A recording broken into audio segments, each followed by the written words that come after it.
This is a special day made the more special by the presence of so many members of the Sewanee family, extended and immediate, who have come here, Jerry, to honor your 47 years of service to the university. It is a well-worked cliche on such occasions as this to invoke Henry Adams's observation that a teacher affects eternity. He never knows where his influence stops. If there were ever any doubt about the simple and profound truth of that statement, that doubt is dissipated by your presence here today. Jerry Smith has touched each and every one of us here. For that, we will be immensely grateful. And by that influence, his work on this place will be carried far forward, perhaps even into eternity. Now, we have a very special guest here today, one of Smith's former students, Gary Pound, who, in recognition of the influence that this teacher, this mentor, this example, this friend has had upon him, has made a special gift to the university. Gary Pound.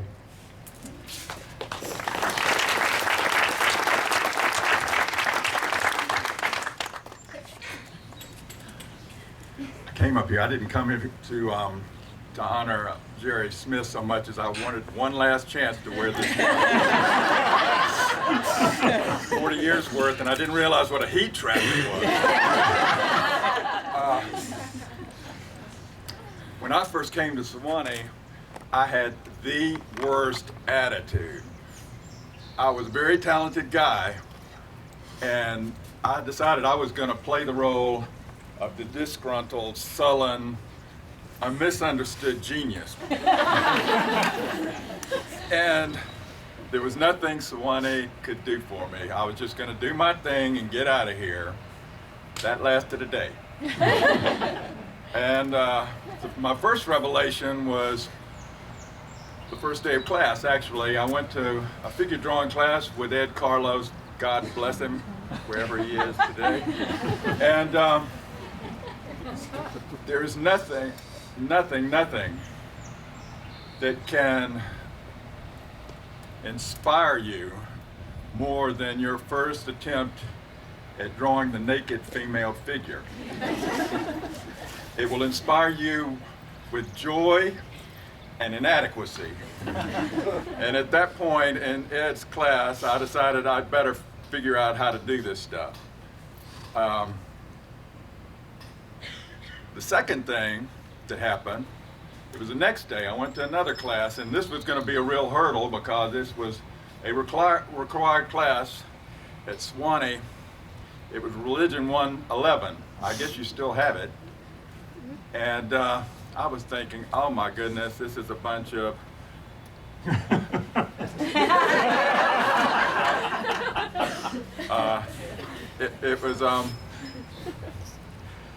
this was going to be some Sunday school stuff that I just didn't want to deal with.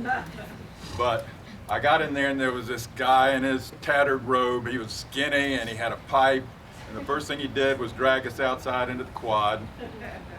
And I can still remember the books we talked about today. We talked about Elie Wiesel and the cruelties and evil that men can do. And we talked about Thomas Agee. And we talked about Lillian Smith and the Killers of the Dream. And we talked about the great Paul Tillich. And it was such an amazing thing. I had never sat there and discussed ideas and dealt with big issues on that level. And it was such an inspiration, actually, that I went ahead and majored in religion as well as fine arts. And I had a great relationship with Jerry Smith over the next 4 years. And then I just ran into him about 5 years ago, and he said he was about to retire. And I saw that gown, and I noticed that he had not changed one damn bit. Over 40 years, and he hasn't changed. What is going on up here? I want to come back and teach and stay young forever. But anyway, because he was retiring, I asked him if I could take a few pictures, and I did the portrait, and he decided not to retire. They put the portrait in a closet somewhere, and I'd forgotten about it until Friday when they called me and said, oh, by the way, Jerry is planning on giving a talk on Wednesday. It'll be his last talk, and I was thrilled to be here, to get a chance to be up here with him. And thank you for having me and listening to me. One thing, I went on to enjoy 10 years of higher education after I left, including Sewanee. I got a PhD in comparative arts, and I love those big ideas, and I attribute a lot of that to Jerry and that first class we had sitting out in the quad. It's amazing the seeds we sow. But in my honors paper for my religion degree, I wrote on the happy and positive influence that Nietzsche had on religious thought.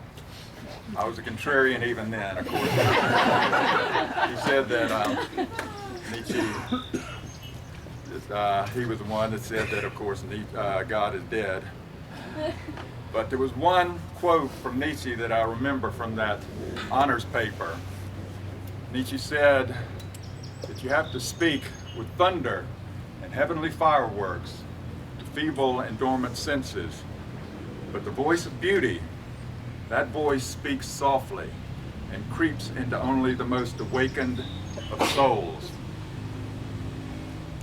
For 40 years, Jerry has been taking those feeble and dormant senses, hallelujah, and created some awakened souls, and I really appreciate it.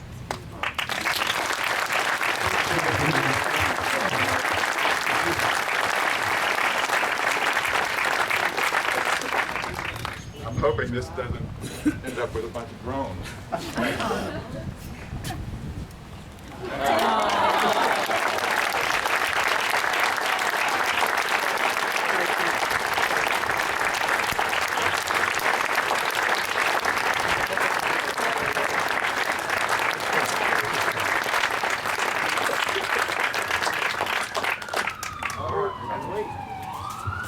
That's a serenade, I know.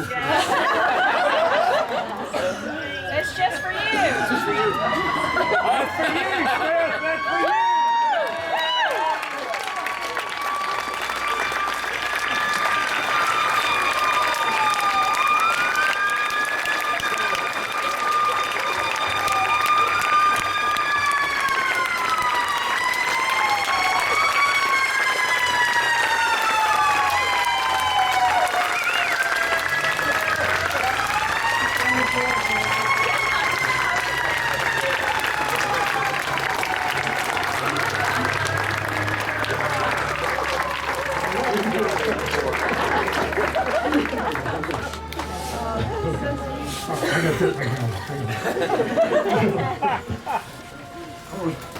You got something else? No. Oh. Susan Askew, come here.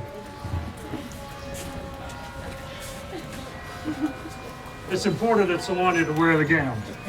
And Gary, where'd you go? Yes, sir. I'm glad you got a gown. I say to folks, especially graduating seniors, gowns don't belong to you. They belong to Sewanee. And this gown surely